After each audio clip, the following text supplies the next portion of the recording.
Hello, everyone. Thank you for following us and giving likes. It's very important for us. This story is titled Dad Lost Everything in Crypto. So we did whatever it took to survive, but one night we got caught and everything spiraled out of control. Hi, Reddit. I'm Tyler. It all started with crypto. My dad was obsessed with it. Bitcoin, Ethereum, Dogecoin, you name it, he was trading it. At first, it seemed like he knew what he was doing. He made some decent money when Bitcoin spiked, and for a while, life was good. We weren't rich, but we were comfortable. My mom didn't have to work as much, and I even got my first car. Nothing fancy, but it got me where I needed to go. Then came the Trump coin. Yeah, you heard that right. Some meme coin supposedly tied to Donald Trump's brand. My dad heard about it through some crypto forum, convinced it was the next big thing. He was so sure it would skyrocket that he dumped everything we had into it, his entire crypto portfolio. I still remember the way his eyes lit up as he explained how this one move would change our lives forever. Within weeks, Trump coin tanked. The hype died almost as quickly as it started, and my dad lost everything. I'm talking tens of thousands of dollars, money we couldn't afford to lose. Overnight, we went from scraping by to having nothing. No savings, no backup plan, just bills piling up and an empty fridge. The first few weeks after the crash were a blur. My dad spiraled hard, drinking more than usual, snapping at my mom and me over the smallest things.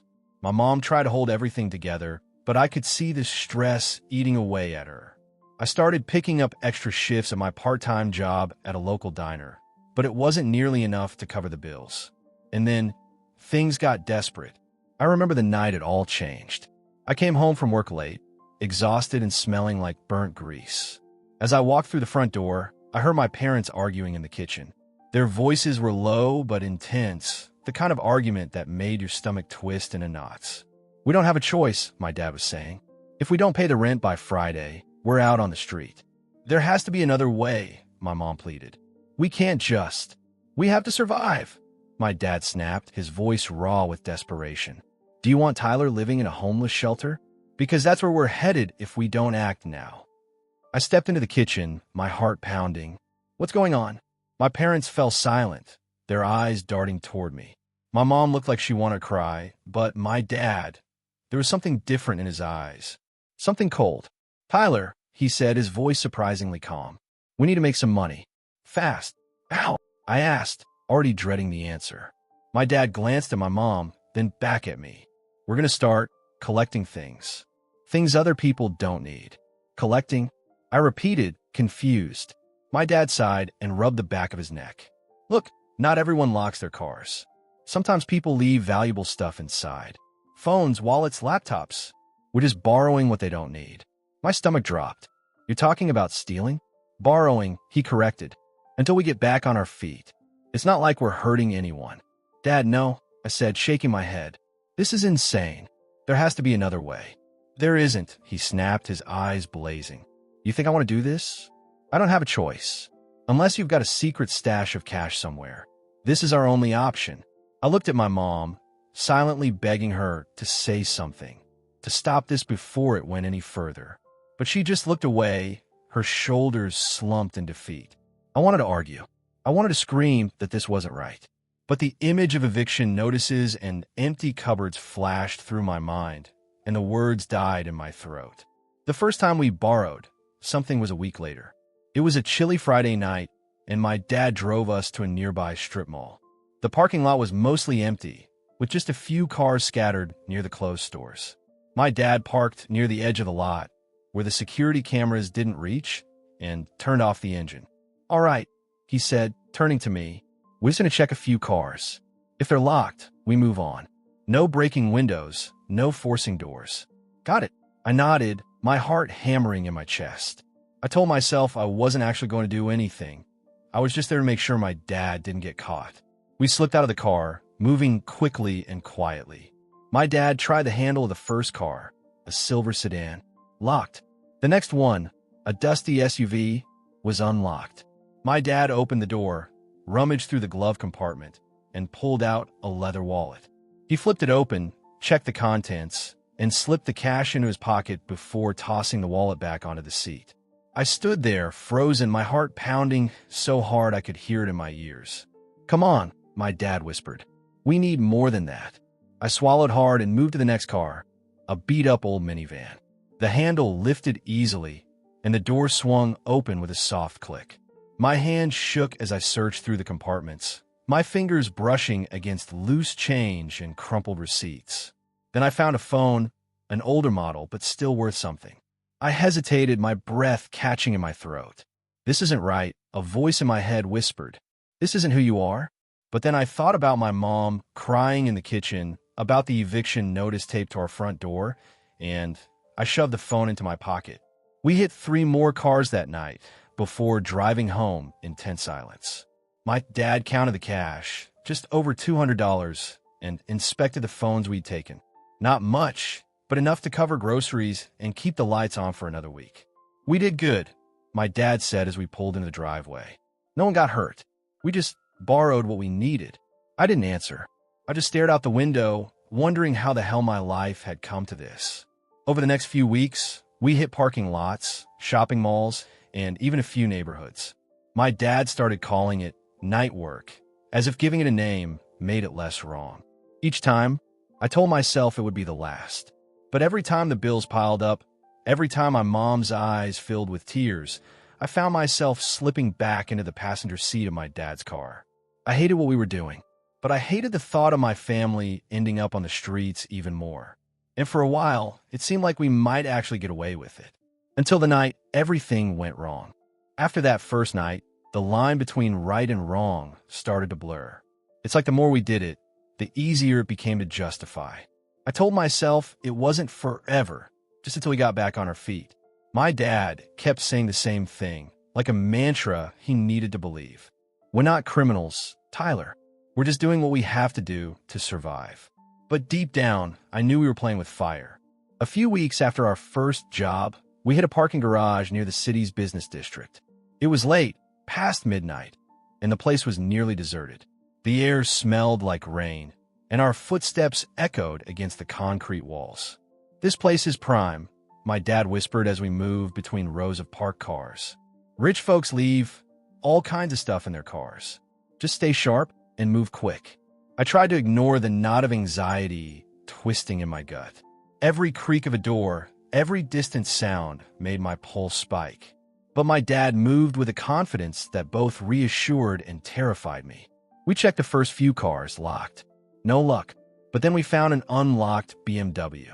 My dad opened the door and rummaged through the console, pulling out a designer wallet and a pair of wireless earbuds.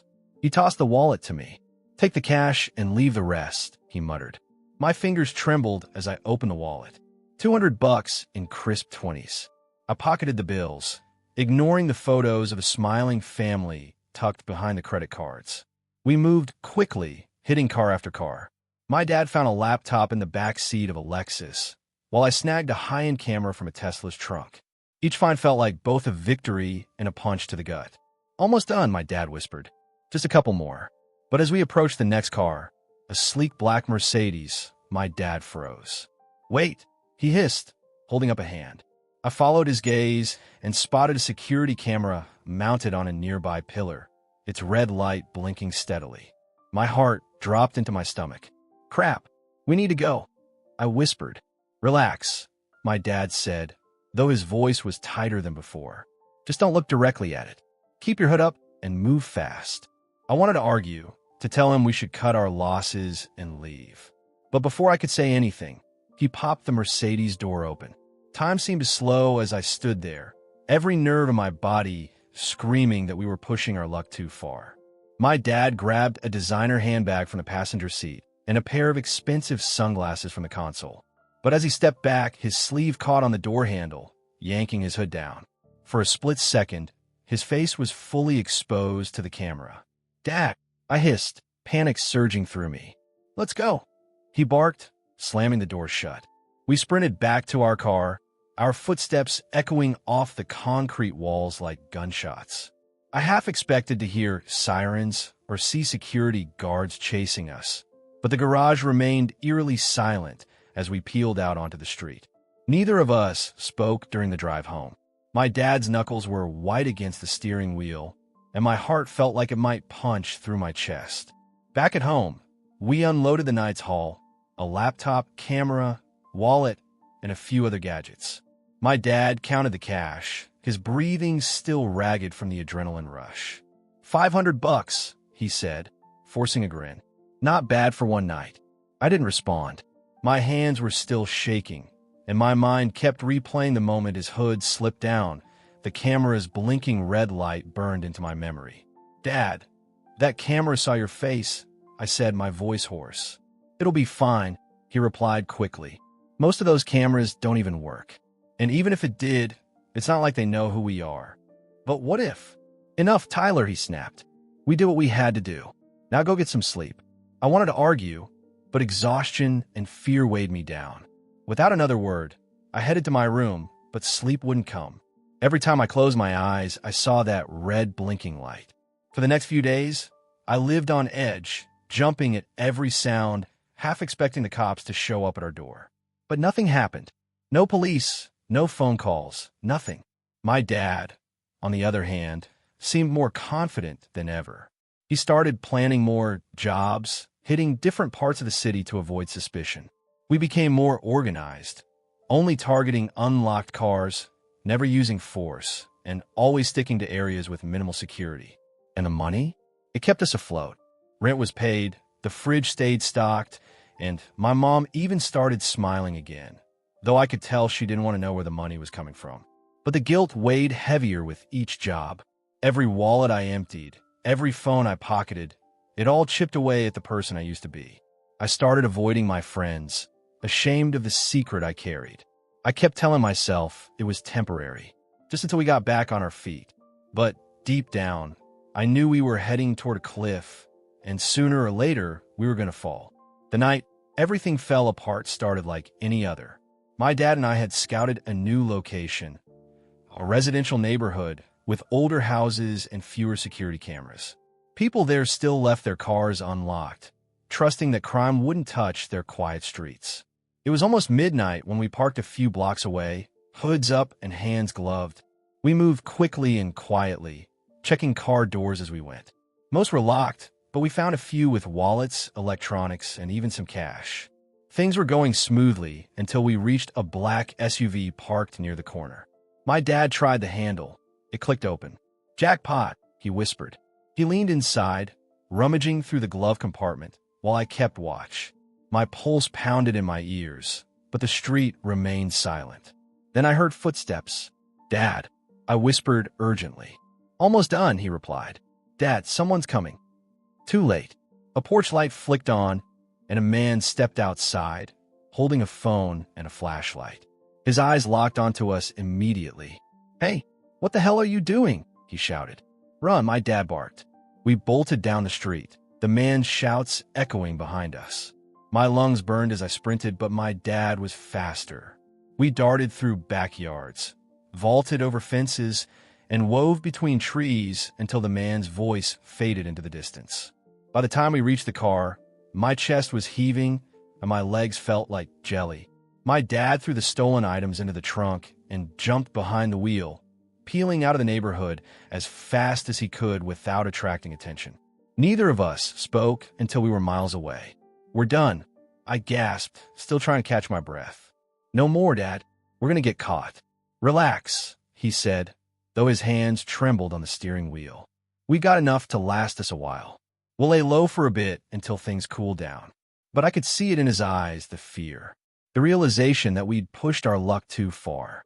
And I knew, deep down, that this was only the beginning of the fallout. The drive home after that night felt like it lasted forever. Neither of us spoke, the silence thick with unspoken fear. My dad's knuckles were white against the steering wheel, and my pulse still thundered in my ears. All I could think about was the man's face, the way his flashlight had caught us, the anger in his voice as he shouted into the night. By the time we pulled into our driveway, I was shaking so hard I could barely open the car door. "We need to stop," I said the moment we stepped inside. "This has gone too far." My dad yanked off his gloves and threw them onto the kitchen table. "We didn't have a choice, Tyler." "We had a choice," I shot back. We just kept telling ourselves we didn't because it was easier than facing the truth. But this, running from someone's front yard, getting caught on security cameras, it's only a matter of time before the cops show up. My dad paced the room, running his hands through his hair. His eyes were wild with frustration, but beneath the anger, I saw fear. "Look, we lay low for a while," he said, trying to sound confident. "No more jobs, no more risks. We got enough cash to get by for a bit. We just need to stay calm, and everything will blow over." I wanted to believe him. I really did. But something deep in my gut told me this wasn't over. The next few days were a blur of anxiety. Every knock at the door, every car that slowed down outside sent my heart into overdrive. I barely slept, lying awake at night with my pulse hammering in my chest. My dad tried to act like everything was normal, but I could see the strain wearing him down. He jumped at loud noises, kept checking the windows, and barely left the house unless he had to. My mom knew something was wrong. She wasn't stupid, but she never asked questions. Maybe she didn't want to hear the answers. Then one afternoon, the other shoe finally dropped.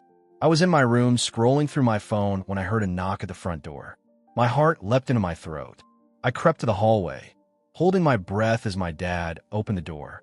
"Good afternoon, sir," a voice said. "We're with the local police department. We're investigating a series of vehicle break-ins in the area and wanted to ask a few questions." My blood turned to ice. I peeked around the corner and saw two uniformed officers standing on the porch, their expressions calm but serious. "Break-ins?" my dad repeated, his voice tight. "Yes, sir," one officer said. Several residents reported stolen items from their vehicles, and some security footage captured two individuals near the crime scenes. "We're just checking with residents in the area to see if anyone noticed anything suspicious." I wouldn't know anything about that," my dad stammered. His hand gripped the edge of the door like it was the only thing holding him up. "Mind if we ask your son a few questions as well?" the other officer asked, glancing past my dad toward the hallway where I stood frozen in place. My pulse pounded in my ears as my dad hesitated, the air between us thick with tension. "He's not home right now," my dad lied quickly. "But if he sees anything, we'll be sure to call." The officers exchanged a glance, but didn't press the issue. "All right," one of them said. "Here's our card. If you think of anything, give us a call." My dad took the card with a shaky hand, and the officers turned and walked back to their patrol car. Only when the engine faded into the distance did I let out the breath I'd been holding. That night, the tension in the house was unbearable. My dad paced the living room like a caged animal while my mom sat silently at the kitchen table, her eyes red from crying. I stood near the window, staring out at the empty street, waiting for the next knock that would change everything. "We need to leave," my dad muttered, half to himself. "Pack up, head to another city. We can start fresh somewhere else." "Are you serious?" I snapped. "Running will only make things worse. We need to face this before it gets any worse." "It's already worse," my dad shouted, his voice cracking with desperation. "You think they'll just let us walk away if we turn ourselves in? We'll lose everything, Tyler. Everything. We already lost everything the moment we started doing this." I shouted back. "This isn't survival anymore. It's desperation. And if we don't stop now, it's going to destroy us all." "Please stop," my mom whispered, her voice barely audible. "Just stop." The room fell into a suffocating silence, the weight of our choices pressing down on all of us. The next morning, I woke to the sound of my dad talking on the phone. I crept to the hallway, listening as his voice drifted from the kitchen. "I need to sell some stuff." "No, it has to be quick. Cash only." "Yeah, the laptop and the camera. I'll bring them to you tonight." My stomach twisted. He was still trying to unload the stolen items, still clinging to the hope that he could fix everything with just a little more money. I couldn't take it anymore. I grabbed my jacket and headed for the door. "Where are you going?" my dad called after me. "I need some air," I said without looking back. I walked the streets of our neighborhood, the cold air biting at my skin. Every house I passed felt like a reminder of the lives we'd disrupted, the wallets we'd emptied, the phones we'd taken, the trust we'd broken. I thought about the man who'd caught us that night. Was he still thinking about the strangers who'd violated his privacy? Had we stolen something irreplaceable, photos of his kids, messages from a loved one. The guilt hit me like a punch to the gut. Somewhere along the way, we'd stopped seeing people as people. They become nothing more than wallets and gadgets. Quick cash to keep the lights on. I couldn't live with that anymore. When I got home, I found my dad in the garage, sorting through the stolen items. Laptops, phones, cameras, they all sat in neat piles waiting to be sold. "Dad, we need to turn ourselves in," I said, my voice firm despite the fear tightening my throat. He looked up sharply. "What? Are you crazy? This can't go on. We're going to get caught eventually. And when we do, it'll be even worse. We need to face the consequences now, before it's too late." "No," he said, shaking his head. "No, I won't let this family fall apart. We can still fix this. We're already falling apart." I shouted. "Look at us. We're hiding from the cops, lying to Mom, selling stolen crap just to survive. This isn't living, it's running. And I'm done running." My dad's face crumpled, his shoulders sagging as if the weight of the world had finally broken him. I just wanted to take care of you," he whispered. "I know," I said, my voice softening. "But this isn't the way." The next day, we went to the police station. Walking through those doors was the hardest thing I'd ever done, but I knew it was the only way to break free from the cycle we'd fallen into. My dad confessed everything, taking full responsibility for dragging me into it. I told the truth about my involvement, refusing to let him shoulder the blame alone. The legal process was long and difficult. My dad served time for burglary and theft, while I received probation and community service due to my age and cooperation. My mom, well, she had to rebuild her life from the ground up, but at least she no longer had to live with the fear of our next mistake.